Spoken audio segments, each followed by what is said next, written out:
Hey, what's up YouTube? I just installed a bunch of parts in two cars and I wanted to just make a quick video. I just thought it'd be fun and add a couple tips of install that might help you for other people. I watched a few installs on these and there's some things that were not in there, so we'll start with the Insight. This is actually nothing big. I did these things on my other gray Insight back in the day, but I thought I'd just mention it for anyone who likes the Insight videos. I just actually a friend did it, but got a clutch switch installed, which I labeled sub mode, and that just basically turns off the IMA, makes the car think the clutch is in, so you're just gas only. That's if you have an old battery and you want to not wear it down. And then I also had a EFAS installed, the Elegant Force Auto Stop, which auto stops the car at any time, and with the press of a button and a couple other little things you do, put it in neutral, tap the brake, push the button all at once, boom, and the car can coast at 100 miles an hour with the engine off, which sounds scary, but it's not, because the electrical power is still on, so the car still steers and everything works. You just aren't using any gas, and it's great way to save on miles. So that's installed, and that car, I just actually cleaned it. It's looking sweet. But here's where the real work has been happening in my life. Next week I'm installing these rear hubs. These are Mevotech brand. They're a great brand. I've actually used these. I used these in my Mini Cooper back in the day and was very happy with the quality. So those are cheap. I got both hubs. I think it was like $60 from Rock Auto, and they're really good quality. They're really easy to install on these. When I was doing my brakes last week, I noticed once I got the wheel off the brake, you could hear the hub when you spun the rotor around. You could hear. This side it wasn't too bad. This side it was really bad, and I actually could hear it when I first test drove this car. It's the first thing I noticed, other than it being awesome, was the that hub. I could hear it. No play yet in the steering wheel. I'm sorry, in the wheel itself, but the hub is starting to be compromised. So again, I mean, it's super easy. You just pop this cap off. I'm gonna do it next week. I got a friend who has a lift who's gonna let me use his lift, and you pop the cap, remove the brake, and then you just remove that cap, and then it's a 32 millimeter, I'm pretty sure, and it just comes right off. Old hub off, new hub on, and put everything back together. So just a little thing. I figured for $50, it's super, you know, just good insurance, and eliminate that noise for a quieter ride. I've done so much to the ride with the new tires and the brakes that, you know, I just thought that's the right next step. But I don't know if I've showed these in a video yet, but I just installed these brakes last week, and these are slotted and drilled.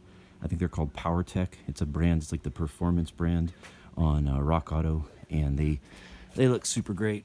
My rotors were shot. I mean, they probably had 5,000 or 10,000 miles left of life in them, and the pads were about the same place. So this was $250 for the whole set, and I also painted the brake calipers, and looks really good. They stopped fine. Good upgrade, and really necessary maintenance. But the big deal that I just did to this car was I installed the B&M short shifter at the recommendation of a friend, along with the bushing kit from this was Energy Suspension transmission shifter stabilizer bushings. So the B&M racing kit was a short shifter, and then it came with these, which basically replaced this and another bushing I'll show you. But I'll show you underneath and give you a couple tips that I might offer, and then I'll show you the end result. It's really nice. Oh my gosh. I've done a lot of short shifters. I've probably put short shifters on 8 or 10 cars, and I will say honestly, I've never had one make this much of a difference. So let's go underneath. Goodbye, son. And so the bushings was the easy part. One was just this guy right here. So this is, I guess you could call it a transmission bushing, and it's super easy. This is just a 12 mil bolt that comes out. You drop the linkage down and you punch out the old one. I just use these honking needle nose pliers. These is deluxe giant size, and pulled out the old bushing and this insert here, and then you grease up and put in the new one, and I mean, this is soft. You know, you can see this kind of has some flex. It really wasn't old or worn out. The car only has 115,000 miles, but it came with a shifter, so I thought, you know, it's just a little firmer, a little bit better of a experience. And then, now, the fact that I'm doing this on ramps, here we go, 180, is proof that you can too, because I'm almost 50, and this kind of sucked. But it's half the fun is just doing it. So here's the other bushing right here, right there. It's underneath that metal bracket, and that's so to get all this off. Again, there's a bunch of installs, but one little tip I have that might help you out. To get all this off, the first thing you do is you remove this. This is a 12, so just grab it on this side with a 12, and then take this out, and then that'll drop this stabilizer, this bar, this linkage will drop off of the shift ball itself. And there's some little stock pieces that came that kind of grab the ball on either side, and you got to reuse those. And that's going to be my pro tip I'm going to share with you in about 40 seconds. After you do that, you just drop these. Those were 12s also, and that drops out. And then you pull out the old bushing, the one I'm pointing at, the one I just showed you on my workbench. And then when you get the new one on, I kind of had to get some vice grips, or not vice grips, but channel locks, and kind of crunch the end of that because it kind of mushrooms out. So you got to kind of take the, pliers or channel locks and just kind of like squeeze it in so it's more of like a cylinder instead of a mushroom. And then you can fit the new one on because the new one's pretty thick and tough, and there's not a lot of play. So it's not just going to go on unless you do that. So lubed that up, blah, blah, blah. And then these are both 10s, that and that. And then this is a pain in the butt because on the upside here, you gotta reach it and grab it. I ended up, like, here's my pro tip number one.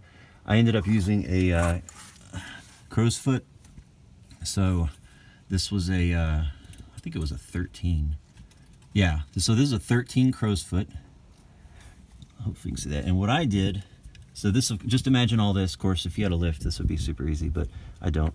Well, not access to today anyway. So this will all drop down 2 or 3 inches once you undo everything. And so what I did is, if you can imagine all this drop down, I just took this this crow's foot here, and I didn't even use, like, put it on an extension. I tried that, but it kept knocking off. So I just held it in my hand, and I just reached it up right up here. And I, again, imagine all this linkage is down. And so I just kind of stuck it in like that with one hand, and then I used my other hand to turn out this 10 right here. And that I was able to get it out. Because if you don't have anything on the back end, it's just going to spin and nothing's going to happen. These both had Loctite on them. They had red Loctite on them from the factory. So they're not going to turn out unless you grab it from the back side, and you gotta put a little muscle into it. And then I got them back in the same way. Once you redo everything, same thing, just put this on the back side, and I put blue Loctite on it this time, and that should keep it happy. And then my second pro tip is this bracket right here. So this thing right here, it's like a prong right here, and you got to fit it back onto the ball.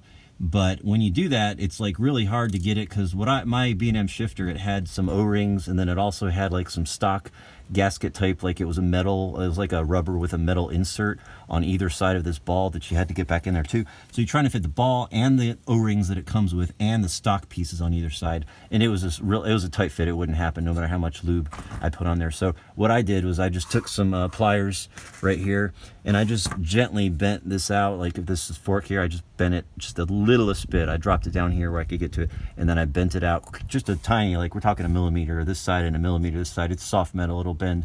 Just be real careful, just bend out just the littlest bit, and then that way I was able to squeeze all that stuff in there. This exhaust being the way just kind of made it a little harder, but none of this is really hard. I mean, none of this is hard. It's a PETA, but none of this is hard. Like sending your kid to Iraq is hard, but this isn't hard.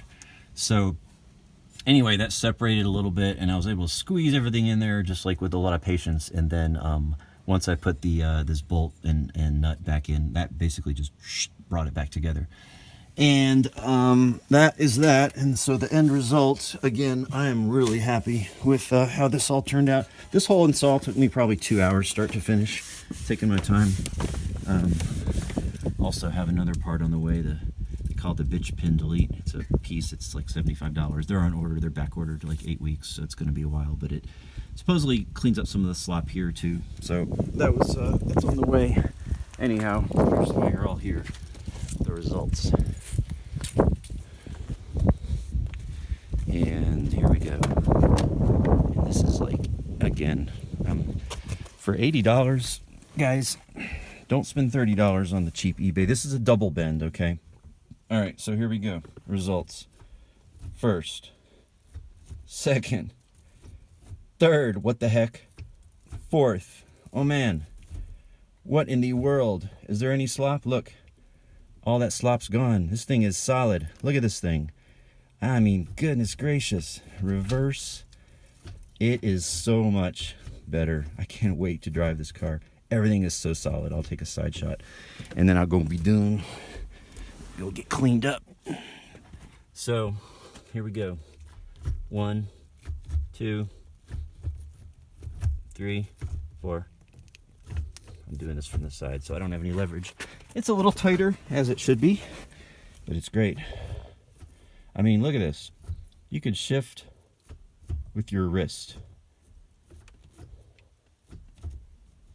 Sweet. All right, thanks for watching. Later, peace.